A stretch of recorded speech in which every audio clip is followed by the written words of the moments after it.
Hola, bienvenidos y bienvenidas a Pensamiento Crítico de Utopía Comunicaciones. Esta vez vamos a hablar de geopolítica, de comercio mundial y de poder militar mundial, toda vez que estamos imbuidos en unas confrontaciones entre los grandes poderes, una vez que ahora mismo ya no existe, aunque quisiesen los Estados Unidos ser el unipolar del mundo, después de la caída del muro de Berlín, del colapso de la Unión Soviética, se acabó la llamada Guerra Fría, ¿no? ¿Sí? Y Estados Unidos aparecía como el único mandamás del mundo, pero ahora parece que se está generando una multipolaridad con otros países. Para hablar de tema, he invitado a un conocedor, a Michel Levy Corral.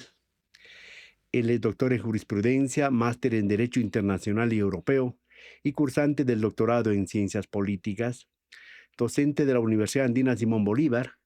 Ha enseñado en universidades de Francia, Alemania, China, Costa Rica, Chile y Brasil. Michelle, bienvenido. Gracias por estar aquí en Pensamiento Crítico de Utopía Comunicaciones. Para comenzar contextualizando con lo que yo he dicho de entrada, ¿cómo ve usted la geopolítica ahora mismo en septiembre del 2025? Bueno, gracias Fernando por su espacio, por todo lo que genera dentro de este proyecto que lleva a cabo. Me parece muy interesante y le felicito. Sobre el tema que usted plantea, bueno, vemos un mundo convulsionado realmente, lo que es preocupante porque hemos vuelto a las armas después de no un periodo de paz, pero sí un periodo de relativo status quo, diríamos, en función de lo que implicaban los conflictos a nivel regional y global.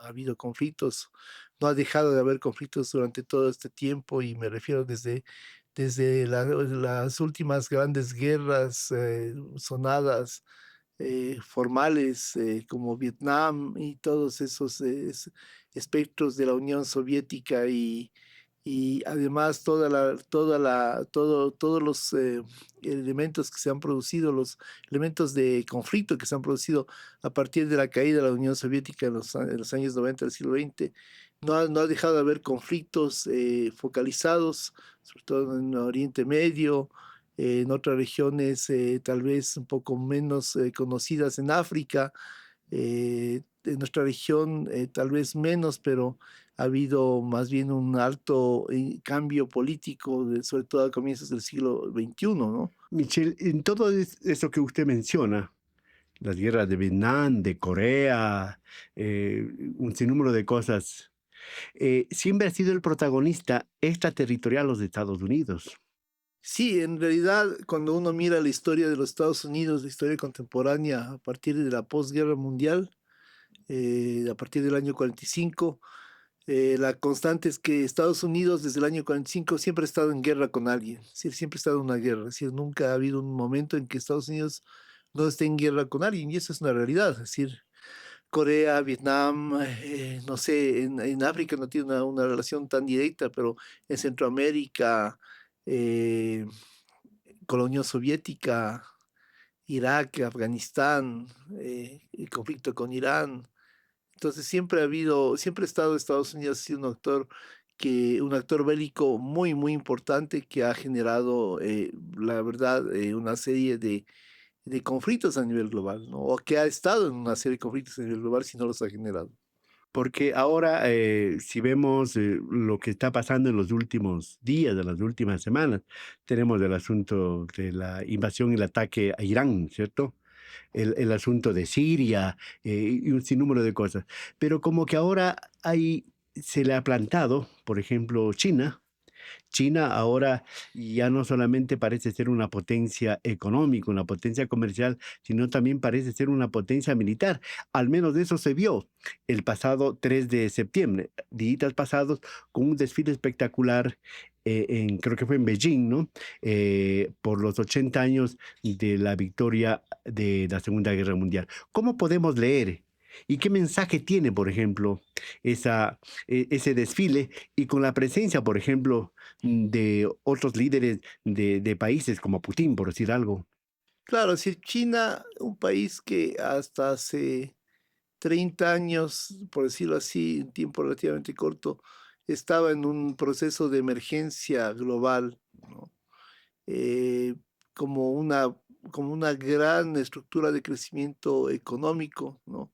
Bajo un sistema político que, eh, si bien no ha cambiado, ha evolucionado en función de las necesidades del Podemos decir que país. es un sistema híbrido. Podemos decir que es un sistema, no sé si ahí no me gusta tanto la palabra híbrido, pero sí un sistema que ha evolucionado, es decir, porque el sistema se mantiene como tal. Lo que ha hecho es en la parte económica ha evolucionado en función de los intereses del propio Partido Comunista Chino, ¿no? Entonces, el tema de la propiedad no ha cambiado, ha habido algunos ajustes dentro de la dinámica del poder, en el rejuvenecimiento del Partido Comunista Chino, de los miembros del partido, pero más allá de eso, es decir, claro, la economía ha logrado despegar por esta dinámica de creación de empleo y de sofisticación en la producción.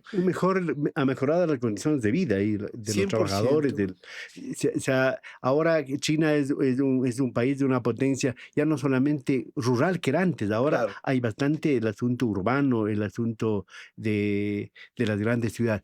Porque a partir del 76 del siglo pasado, cuando muere Mao Mao Zedong Zedong. y lo reemplaza Deng Xiaoping, ahí comienza, creo, toda esta escalada de desarrollo económico y que los Estados Unidos y las potencias europeas lo vieron, no sé, solamente como un mercado. Claro, los Estados Unidos claramente con Kissinger fue el arquitecto, Henry Kissinger fue el secretario de Estado en la época de Nixon. Nixon, fue el arquitecto de la relación con China, de la relación formal con China y de mirar ese potencial. Básicamente un potencial, no tanto, sí de mercado, pero también un potencial político, definitivamente. Kissinger tenía un olfato espectacular en ese sentido.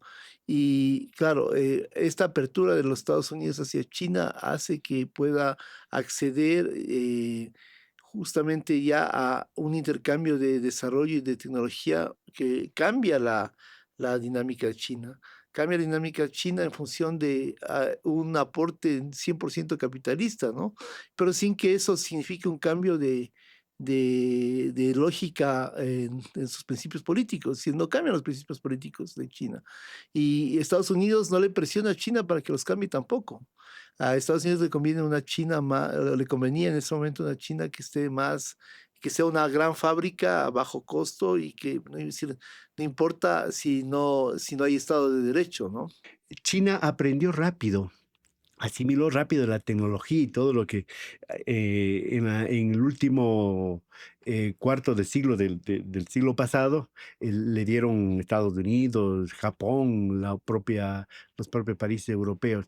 Pero ahora volvamos a la pregunta, por ejemplo, ¿qué lectura le damos y qué mensaje tiene, por ejemplo, este desfile del pasado 3 de septiembre? Es que es importante conocer estos antecedentes para entender la lectura de ese pasado 3 de septiembre, que ya es como, para mí es la cumbre del momento yo diría, estamos pasando de la Pax Americana a la Pax China ahora, es decir, estamos cambiando ya de líder global, ¿no? El líder que establece las reglas a nivel global. Entonces, básicamente es la hegemonía, es decir, la hegemonía, el poder hegemónico se consigue sobre todo cuando se puede establecer un gran poder militar, un gran poder de conquista, ¿no? Es decir, siempre el poder y la capacidad de gestión política van de la mano en ese sentido a nivel global. Entonces, para que esto se concrete, China no podía abstraerse de tener o demostrar que es una potencia militar, pero una potencia militar seria, ¿no? Porque ya hace años por volumen era una potencia militar que tenía desarrollos propios en materia de construcción de armas, de misiles, de una serie de implementos que le habían dado cierto nivel de poder, pero no un poder global, no un poder de expansión. Ahora China, a raíz de esta marcha del 3 de septiembre pasado, lo que demuestra es que es un poder militar que tiene capacidad de expansión. Y cuando llama a esta reunión a sus vecinos, ¿no? Que no son muy sencillos los vecinos de China tampoco, es decir, India, Rusia, por decirlo así, son dos vecinos. Pakistán, Sí, Pakistán, todos ellos, pero sobre todo la India y Rusia. países que son potencias emergentes como India y Rusia, cuando los convoca a esta reunión y se planta con ellos y les invita Al desfile. al gran desfile militar como asociados, básicamente, no como socios, como asociados de su proyecto político. Y lo que está demostrando es que les dice, miren, esto es lo que tengo aquí en el momento actual. Y si ustedes, es decir, si ustedes quieren estar en buenos términos con nosotros, es decir, siempre estaremos así, mirándolo desde este lugar, ¿no? Por- Pero si ustedes no, es decir, si ustedes, es decir, decidieran cambiar sus posiciones, tenemos este poder militar que, es decir, podemos utilizarlo en un poder expansivo. Antes de este desfile, que fue el 1 de septiembre, hubo la cumbre de cooperación de Shanghái, ¿no es cierto? Donde estuvo el primer ministro de la India, Putin, gente de Vietnam, de Pakistán, Bielorrusia, y como 20 países, ¿verdad? así es. Y lo curioso y lo impactante fue que llegan de la mano, por ejemplo, Putin con el primer ministro de la India y todo eso. Es otra lectura que, por ejemplo, ellos reúnen el 40% del mercado y el 40% de la población mundial. Claro, es un mensaje claro también a Occidente, a Estados Unidos, a la Unión Europea, a nosotros también que somos parte de Occidente, en el sentido de que no se puede abstraer del peso y del poder que han adquirido estos países durante el tiempo y del gran desarrollo económico que tienen también y de la gran cantidad de recursos naturales y humanos que tienen. Entonces, en ese sentido, no, como es, no pueden dejar no puede dejar no puede dejarse de lado este poder, esta visión de poder que tienen este bloque que ya no es el bloque de los países no alineados con declaraciones políticas internacionales, ya no es un bloque de países que están buscando cooperar, buscando un poco generar ciertos tipos de ayudas al desarrollo. No, son países que ya tienen una capacidad y un poder importante a nivel global y que están dispuestos a mostrarlo dentro de la estructura actual geopolítica. Todo este bloque que se genera es un bloque que en el futuro a corto plazo va a tener una amplia incidencia, por ejemplo, en la reforma del sistema de Naciones Unidas que está en proceso. Va a tener una amplia incidencia en la reforma de la Organización Mundial de Comercio, que también está en proceso. Va a tener una amplia incidencia en todo lo que implica el sistema multilateral ya a nivel global, ¿no? Entonces, ellos, por decirlo así, su visión de las relaciones y del mundo ya no van de la mano tanto con todas las escuelas que nosotros aprendimos en la disciplina de las relaciones internacionales durante los últimos 30, 40 años, que están de mano de la visión de los Estados Unidos del mundo, ¿no? O sea, entonces se estaría ya creando y procreando un nuevo orden económico mundial, económico, militar, Político, político. sí, político, militar, económico, sí. Si es justamente, pues, si quiere dar una fecha de nacimiento, usted ya le dijo, si quiere dar una fecha, no de nacimiento, pero si quiere dar una fecha en la cual se puede decir cuándo se hizo visible esto, usted lo dijo el 1 de septiembre de este año, podríamos decir que fue la fecha en la que se hizo visible toda esta estructura de cambio, de demostración de poder para el cambio global, ¿no? ¿Y qué pasa? Trump confesó que ha visto el desfile, ¿ah? Así no lo Confesó que ha dijo. visto el desfile.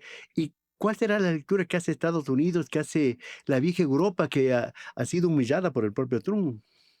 Sí, la vieja Europa, bueno, sí, ¿cuál será la lectura de Trump? Básicamente, si sus asesores de inteligencia, si ha mantenido los buenos viejos asesores de inteligencia que tenían los Estados Unidos, obviamente es una lectura preocupante, porque es decir, es un contrapeso al que le están mostrando muy fuerte, ¿no? Es decir, no es cualquier cosa, es decir, es una estructura política, económica, militar que puede dar la vuelta a a la tortilla, por decirlo así, de una forma gráfica. Pero por otro lado, la vieja Europa, es decir, el problema de la vieja Europa es que se dejó, es decir, por un proyecto de paz, porque la Unión Europea es un proyecto de paz realmente, un proyecto político y un proyecto de establecimiento de una región de paz. Dejó de lado toda la dinámica, una fuerte dinámica que la tuvo hasta finales de la Segunda Guerra Mundial, una dinámica militar y política muy importante. Entonces, en esa dinámica, dejó de lado la parte de el pilar de la seguridad. Lo dejó de lado porque básicamente tenía la OTAN.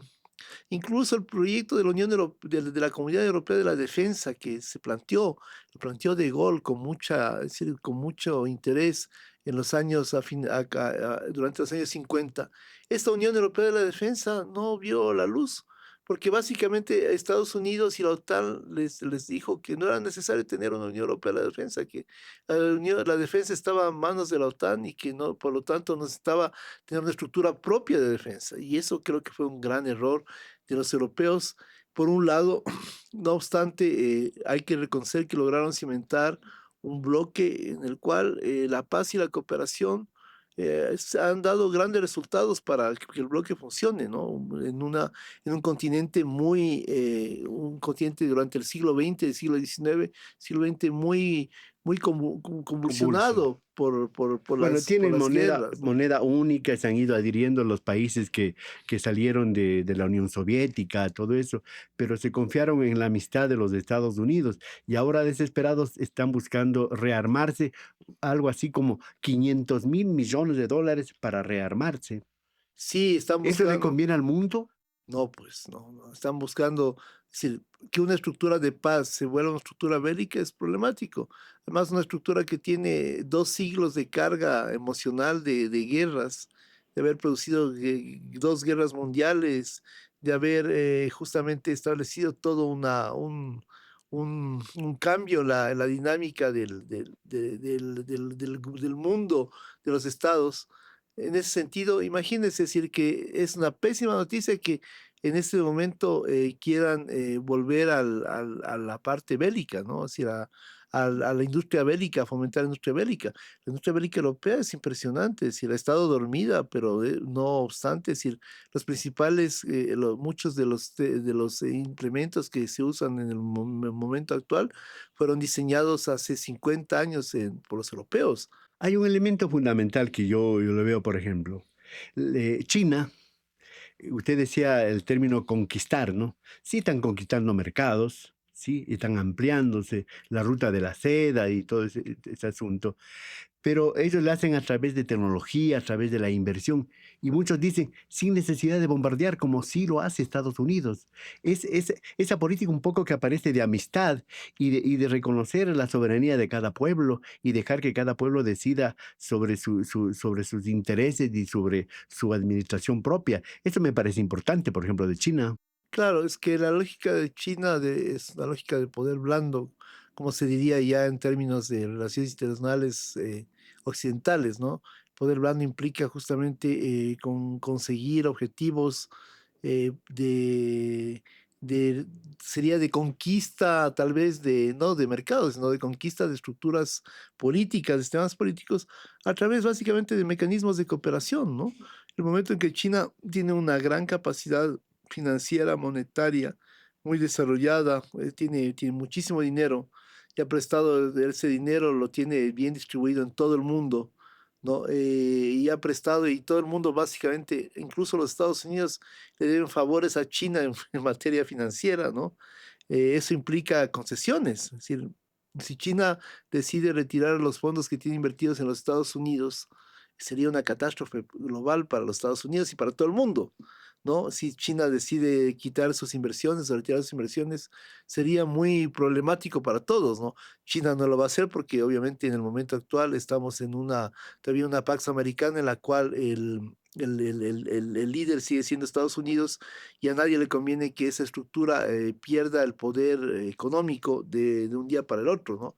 Sin embargo, lo que ha hecho China de una forma muy consecuente con su visión del mundo es conquistar, y ahí sí hay que decirlo, es conquistar estructuras de poder, estructuras de estructuras políticas, básicamente con cooperación. Si usted necesita una central hidroeléctrica, a Costa Rica, que estaba todavía del lado de Taiwán hasta hace pocos años atrás, que no reconocía a Taiwán y no a China, cuando se cambió de punto de vista y reconoció a China, le regaló el Estadio Nacional de Costa Rica. Le regalaron, le construyeron un estadio. Y si vemos así en África, el edificio de la Unión Africana, lo construyeron los chinos y le regalaron a la Unión Africana el edificio de la Unión En Africana. Perú recién inauguraron un puerto.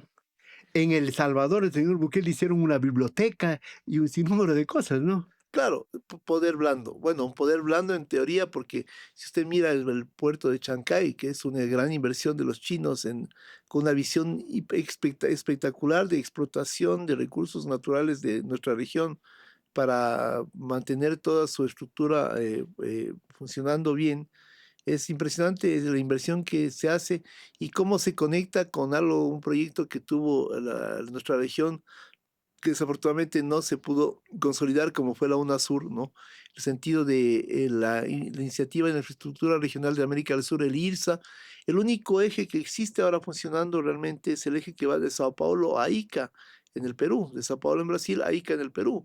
Atraviesa todo el Brasil y el Perú, básicamente dos países gigantes, ¿no? Y es una vía que por lo pronto es una vía terrestre, no es multimodal porque todavía hace falta habilitar, por ejemplo, una vía férrea, pero yo no dudo que ahora con Chancay lo que vayan a hacer ahí es los chinos habilitar una vía férrea que permita transportar cosas más grandes desde Brasil hasta la costa del Pacífico del Perú para sacarlo vía el puerto de Chancay hacia Asia. Y es más, dicen, o sea que China, por ejemplo, para dar su tecnología, para dar su asesoría, para dar recursos de inversión, no hace los condicionamientos que hacen los Estados Unidos. Claro, no en principio, sin embargo, sus créditos tampoco son, sus créditos de Estado a Estado no son tampoco baratos y tienen garantías reales muy importantes, no están garantizadas por la producción del Estado. No, en el caso ecuatoriano están garantizadas por la producción de petróleo, si no estarían O sea, se garantizadas. aseguran, eso sí, ¿no? Claro, es decir, que se aseguran bien, son buenos negociantes, son Pero no hay buenos negociamientos negociadores. políticos, pues, no hay condicionamientos de ese tipo. Creo que no les interesa mucho que cambiarle a usted la visión de su pensamiento, que me refiero a usted como ecuatoriano. O sea, por el momento no es por el momento no es su objetivo ese, ¿no? Su objetivo es tener un gran posicionamiento dentro de su país y poder a través de su política tener acceso también a su país. Tome en cuenta que las personas, lo interesante de los chinos cuando emigran es que están ahí, no pierden su condición de chinos, pero se hacen al país al que llegan. Es decir, hay chinos peruanos, hay chinos ecuatorianos, hay chinos argentinos, hay chinos colombianos seguramente, chilenos, es decir, gente que tiene origen chino, pero que son nacionales de cada país, pero no dejan de ser chinos. Y eso es genial, es interesante porque a pesar de todo, es decir, ellos, a pesar del tiempo de desarrollo que han tenido, que en la visión oriental los tiempos son diferentes a nuestra visión occidental, ¿no? Los tiempos son muy largos, ¿no? Y se entiende que las cosas funcionan generacionalmente, muchas generaciones. Entonces, para ellos el tiempo es relativo, realmente. Es decir, nuestro tiempo occidental es relativo, ellos lo ven desde otra dinámica y otra lógica. Mientras China está en esa dinámica de amistad, llamémosle de alguna manera, de lo blando que dice usted, en cambio los Estados Unidos, y ahora sobre todo con el señor Trump, es el asunto de la amenaza, es tomando eh, como caballo de batalla los aranceles, habiéndose un montón de frentes. ¿Esto le está pasando factura a los Estados Unidos? Sí y no. Sí, porque Estados Unidos siempre fue como el baluarte del sistema multilateral, ¿no? Es decir, los Estados Unidos si los Estados Unidos con sus socios, sus aliados, a partir de los final de la Segunda Guerra Mundial, en la posguerra, diseñaron todo el sistema que está vigente ahora, ¿no? Es decir, y lo diseñaron en lugares de Estados Unidos, en Dumbarton Oaks, que es un pueblo que está en los Estados Unidos, en la costa este de Estados Unidos, y diseñar lo que es el sistema financiero global. En, la Carta de las Naciones Unidas se firmó en San Francisco. eh, y así, si usted mira un poco, si ellos un poco fueron como los ideólogos del sistema, ¿no? Y bueno, el presidente Wilson está claro que tuvo esa idea de la Sociedad de las Naciones que la estableció en Ginebra, en Suiza, y antes de durante la corta paz que hubo entre la Primera y la Segunda Guerra Mundial, con la idea de que haya mecanismos de cooperación bajo la tutela de los Estados Unidos. Entonces, obviamente, el momento en que Estados Unidos empieza a dar bastonazos, a acabar con esa estructura, ¿no? A decir, no, esto no funciona. Como dijo el secretario de Estado la semana pasada aquí, que a él no le importa lo que diga Claro, Naciones Naciones Unidas, Unidas. que ellos tienen unos datos mucho más fiables y más importantes.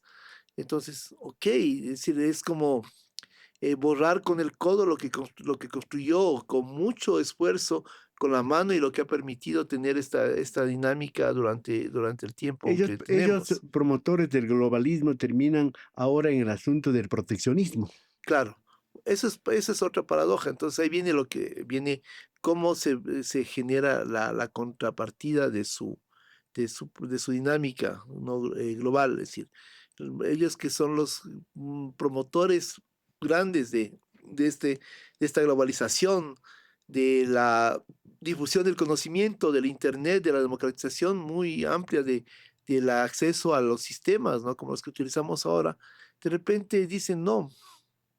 No, no, no, esto nos ha traído un gran problema y queremos ahora, no, que todo sea por los Estados Unidos, ¿no? Es decir, en un mundo interconectado, en un mundo en el que ya no se depende solamente de las propias capacidades, ¿no? De las capacidades que están definidas Pero ya en función de los retrocedemos a eso de acuerdos. América para los americanos, Claro, a la doctrina Monroe, todo ese tipo de cosas. retrocedemos a una etapa muy oscura de los Estados Unidos, ¿no? Es decir, a una etapa que marcó unas relaciones muy malas de los Estados Unidos con el resto del mundo, ¿no? Es decir, de buscarse socios aliados así, como lo que está haciendo con nuestro país en el momento actual, ¿no? Buscarse socios aliados muy definidos y contrapartes, en cambio, como contrapartes y conflictos ya más determinados con otros que quisiera que sean sus socios, pero que no pueden ser porque hay un gobierno que no los acepta, como el caso de Brasil, ¿no? Porque si volvemos un poco atrás del asunto este de China, de la India, de Rusia, y a eso le sumamos los BRICS, por ejemplo, podemos estar hablando de un bloque potente y que podría generar su propia moneda y el dólar podría ir perdiendo su hegemonía, porque ya hemos visto grandes negocios se han hecho ya no en moneda norteamericana, se han hecho en yen, se han hecho en rubros, se han hecho en monedas de los otros países. Claro. Yo no veo posible en realidad una unión monetaria, es decir, en un bloque como los Pero BRICS, un banco que para tengan un contrarrestar al banco, FMI, al Banco claro, Mundial, todo eso. tengan un banco y que tengan una estructura financiera propia es posible, pero generar una moneda propia implica justamente ceder una competencia muy importante de cada país, que es el señorío pues, de su Pero propia. tenemos la experiencia de la Unión Europea con el euro. Es una experiencia interesante, pero no significa que sea, es decir, no significa que sea tan positiva O sea, para perfecta. todos los países, ¿no? Eso tiene un alto costo para muchos países, como Grecia, por ejemplo.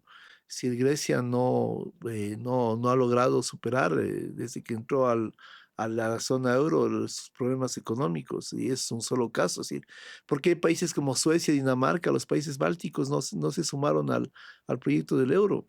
Porque justamente ellos quieren mantener su soberanía monetaria, financiera, en la gestión, la capacidad, es decir, de poder manejar sus finanzas de forma independiente. Es decir, el momento en que los estados BRICS, por ejemplo, que son estados grandes y diversos, buscaran crear esta política, así que es muy lindo decirla, pero la práctica implica muchos ajustes y muchos ajustes estructurales en los estados. Eso no es tan sencillo. Hablando así, porque tenemos Presente la guerra en Ucrania, que no se ha acabado, a pesar que Trump dijo que en un mes se acababa. Tenemos el asunto de Gaza, una cosa terrible. Tenemos el asunto de Siria. No estamos pensando el asunto de Irán, que no es que se ha terminado, está ahí un poquito sobre el tapete. No podemos pensar en una reactivación de una segunda parte, una segunda versión de la Guerra Fría. Guerra Fría 2.0.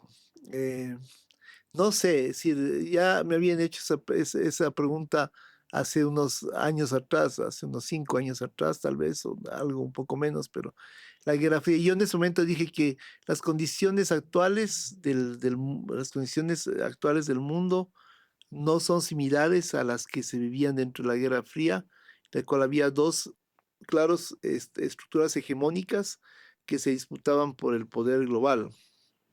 En el momento actual, la dinámica de poderes no funciona así. Es decir, hay varias estructuras que tienen y se disputan el poder Es de diferentes multipolar ahora formas. ya. Es multipolar totalmente, ¿no?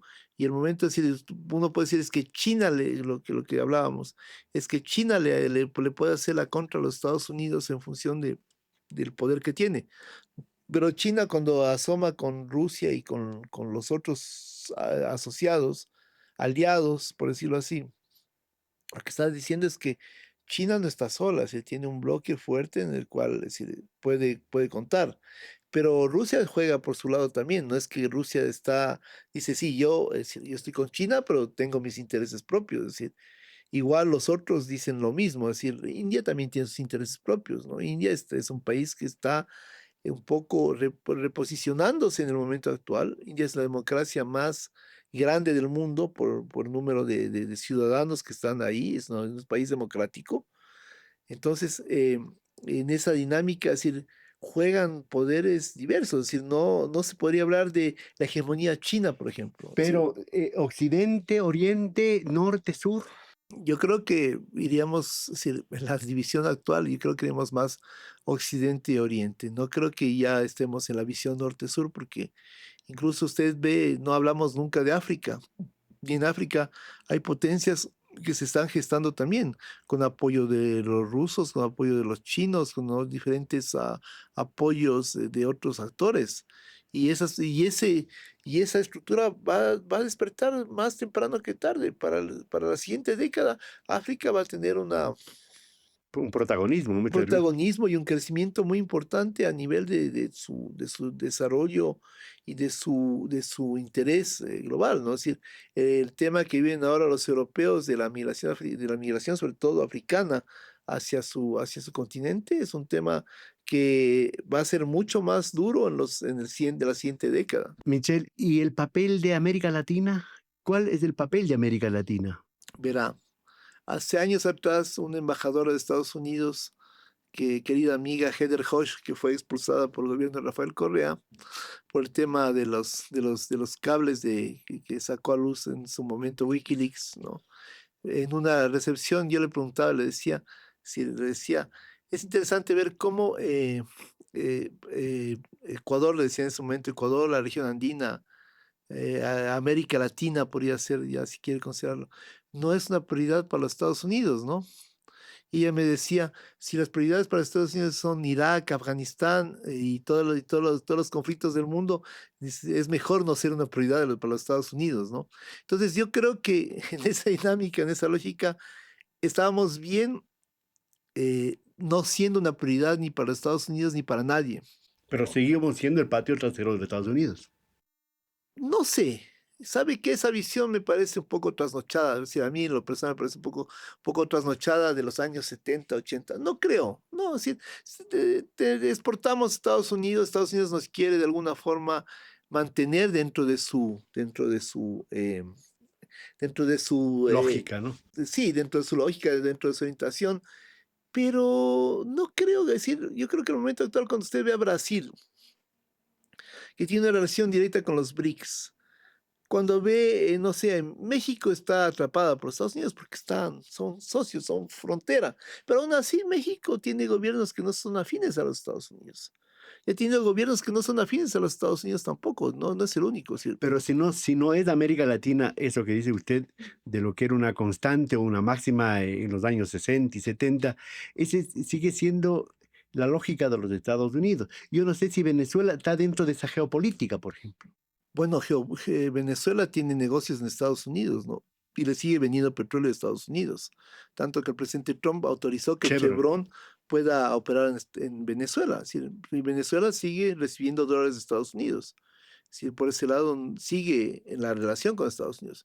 Y es lógico, somos un continente también, ¿no? Si estamos, es decir, América del Norte, América Central y América del Sur, somos somos las Américas, ¿no? Y estamos interconectadas. Entonces, yo me acuerdo en algunas reuniones que he tenido en Centroamérica, en El Salvador, en Costa Rica, en Honduras, o no, en Guatemala, si ya algunas veces hablaba de Latinoamérica. Una expresión que yo le soy extremadamente sincero, a mí no me gusta Latinoamérica, la expresión Latinoamérica como tal, porque justamente hablando con los centroamericanos, preguntaba, es que Latinoamérica, y ellos me decían, ¿y qué es Latinoamérica? México y Suramérica, ¿no es cierto? Es decir, para ellos, imagínense. Yo también cuestiono, ¿qué es Latinoamérica? Es decir, ¿qué es Latinoamérica? ¿Qué tienen en común un hondureño y un argentino? ¿No? No sé, es decir, el idioma, la visión del mundo, no creo. ¿Qué tienen en común un dominicano y no sé, uno que no sea caribeño, y un chileno? No sé, es decir, tal vez el idioma, tal vez algunos parámetros, tal vez el hecho de haber sido colonias españolas, pero más allá de eso, ¿qué hay? Es decir, ¿cómo funciona? Cuando uno va al Caribe, los caribeños dicen, no, esto es el Caribe.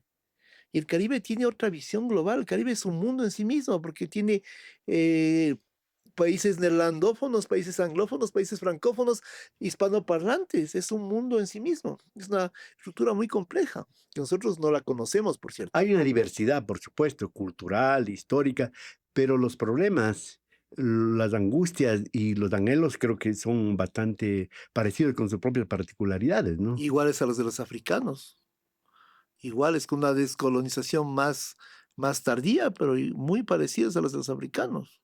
Michelle, vamos terminando con esto. ¿Hay peligro de una tercera guerra mundial? ¿Hay peligro de una guerra atómica?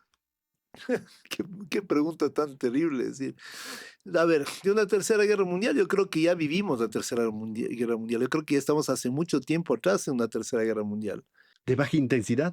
Claro, pues que ya las guerras que las guerras globales, yo creo que como la Segunda Guerra Mundial o la Primera, en la cual todos contra, se arman, en el momento actual ya no serían posibles porque básicamente el momento en que un poder nuclear lance una bomba atómica, que lo va a hacer, lance un misil atómico contra una ciudad o contra una base, contra lo que sea y produzca un gran daño, eso va a producir un encadenamiento de ataques que van a acabar con el planeta. ¿Sí? Entonces, pensar, decir, la guerra de las trincheras del comienzo del siglo XX, o la terrible guerra ya más tecnológica, la Segunda Guerra Mundial, con bombas atómicas y demás, me parece complejo en el momento actual. Es decir, alinear a todos contra uno, es decir, ya le digo, el momento en que se desencadene un misil nuclear con muchas ojivas que destruya toda una región. O sea, está en peligro la humanidad, la Claro, especie humana, la claro, naturaleza como tal. exactamente, sí, es decir, en el momento actual hemos ya vivido una tercera guerra mundial con diferentes enfoques, con diferentes pruebas de destrucción. Ucrania es un caso más práctico de eso a nivel de guerra, no de guerra declarada, hay otras estructuras como el tema de Gaza, ¿no? En la cual hay una destrucción sistemática de un país, ¿no? De un estado. Hay, no sé, es decir, usted mira el tema de Irán, en el cual unos aviones van y tienen la capacidad de entrar y bombardear los sitios precisos sin que sepamos si eso realmente produjo o no un daño real. Es incierta la paz, es incierto el bienestar de esta humanidad, de este mundo, y estamos a expensas del carácter, del temperamento, de los intereses de los grandes poderes del mundo. Yo creería que sí, sí. Yo creería que sí, sí. ¿Qué es la paz? Sí. Tal vez la paz es lo que vivimos ahora, con todos los problemas y defectos que tenemos en el momento actual, nosotros aquí. Sí, tal vez durante todos estos años, es decir, desde finales de los años 40, partamos de ese momento hasta ahora, sí, con todos los problemas, es decir, el hecho de hemos tenido conflictos militares también nosotros, o sea, hablo del Ecuador. Pero a pesar de todo eso, ¿qué es la paz? Si vemos desde el 98, ya no vayamos hasta la Segunda Guerra Mundial. En este siglo, es decir, la paz es justamente el hecho de no estar, es decir, no tener amenazas visibles, porque existen las amenazas, existen. No tener amenazas Y si no visibles y existe, se lo poder, crean. sí, y tener además la capacidad de poder gestionar en un mundo complejo, también tener capacidad soberana para decidir, para cambiar de gobiernos, para, para establecer nuestros propios parámetros Bueno, lo cierto es que en la paz y en la guerra hay ganadores. En las y guerras hay perdedores, ganadores y perdedores, y el perdedor en este caso sería la humanidad, ¿verdad? Seríamos todos nosotros y los ganadores, todos. pues, y sabemos, los productores de armas, los grandes negociantes. Gracias, Michelle Levy Corral, por haber venido acá a Pensamiento Crítico de Utopía Comunicaciones, hablar así un poco coloquialmente, pero muy preocupados y reflexionar de lo que estamos viviendo los seres humanos frente a la amenaza, frente a esta lucha de poderes y frente a este nuevo ordenamiento, ¿sí? El orden global. Político, militar y comercial del mundo. Gracias, Michelle, muy amable. Encantado, muchas gracias por la invitación, Fernando. Señoras y señores, gracias por compartir este diálogo. Esperamos que comenten, que nos sugieran, que nos critiquen, por supuesto. Se suscriban a nuestro canal Utopía Comunicaciones en YouTube para seguir creciendo y avanzando en esta idea de hacer periodismo de opinión para construir pensamiento crítico. Muchas gracias, señoras y señores. Hasta la próxima.